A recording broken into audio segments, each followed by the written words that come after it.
thinking about the next stage in your life. I think it's been hard for any of us to think beyond the shutdown period. So glad you are here.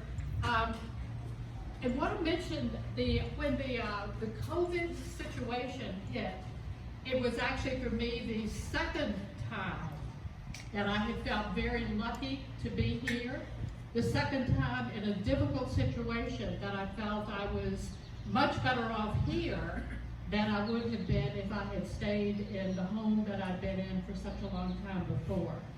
You see, no, keep this. My husband and I moved here almost 5 years ago when he had developed dementia and then a cascade of physical problems that came after that.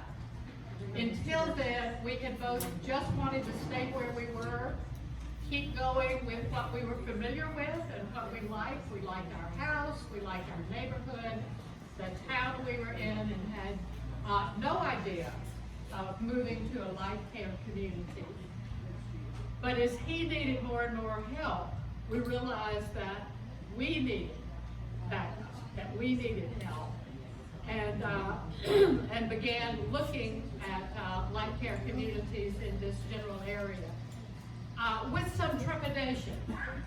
And our son, in fact, argued against this kind of move for my sake, because he said to me, Dad doesn't have a life expectancy of more than 2 or 3 years.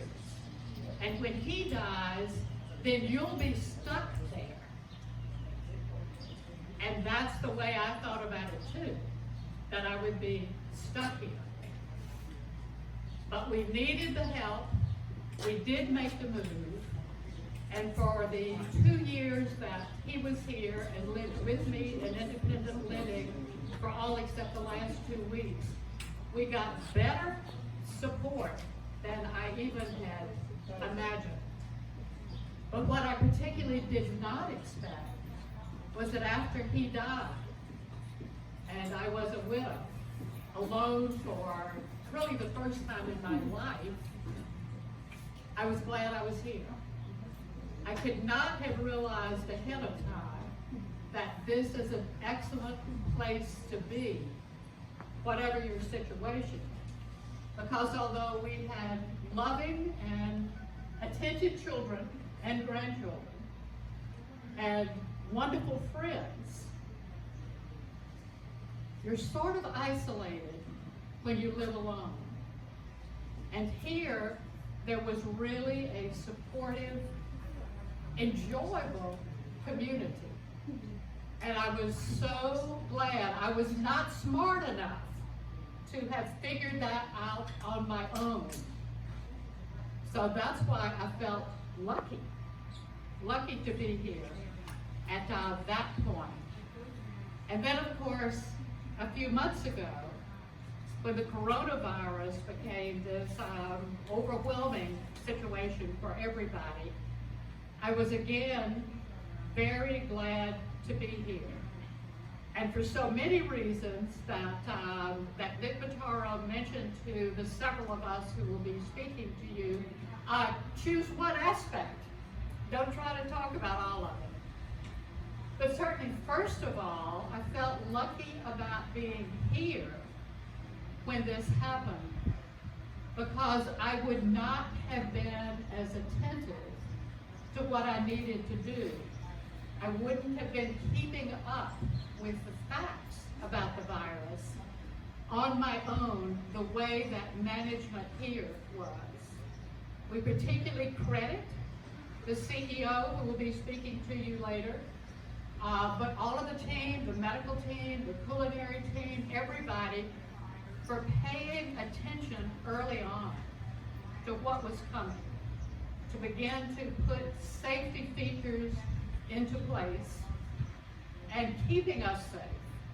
And the experience here has been the other end of the spectrum from the horrendous news stories that we've all seen, mostly about nursing homes in various places.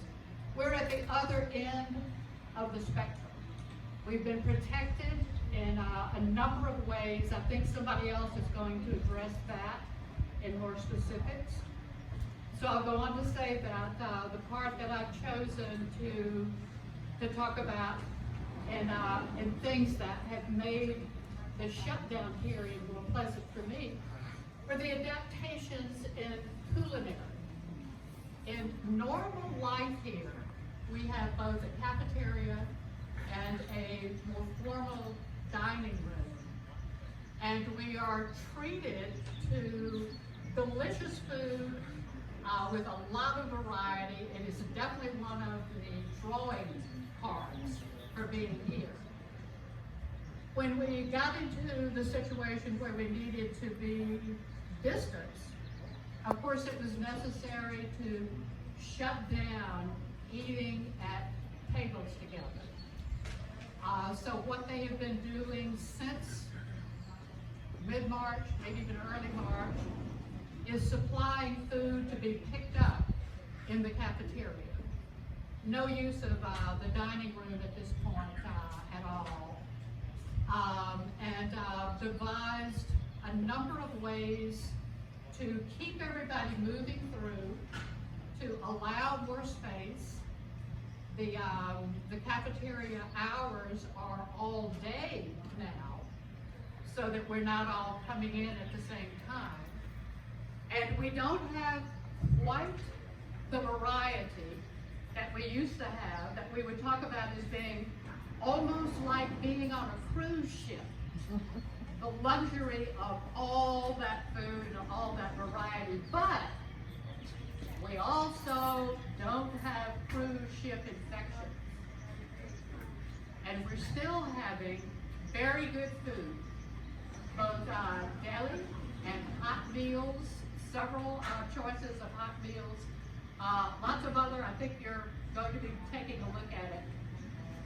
At any rate, it's the thoughtfulness of people in charge here that has made a huge difference in our being able to live in this time with minimal disruption. And the general thing that I've been happy about the whole time of being here is, even in this time of relative seclusion individually or as a couple, there is a sense you are aware of being in a community. We do wear the masks whenever we're going around the buildings, but you see people. You can gather in any of the large areas and talk with people. You see people coming and going. Committees and some of the activity groups have kept up through Zoom or GoToMeeting. There's just not the isolation that any of us would have in our separate homes. So for the second time in my 5 years, I feel extraordinarily lucky to be living here. And I hope that this will be the case for each of you as well.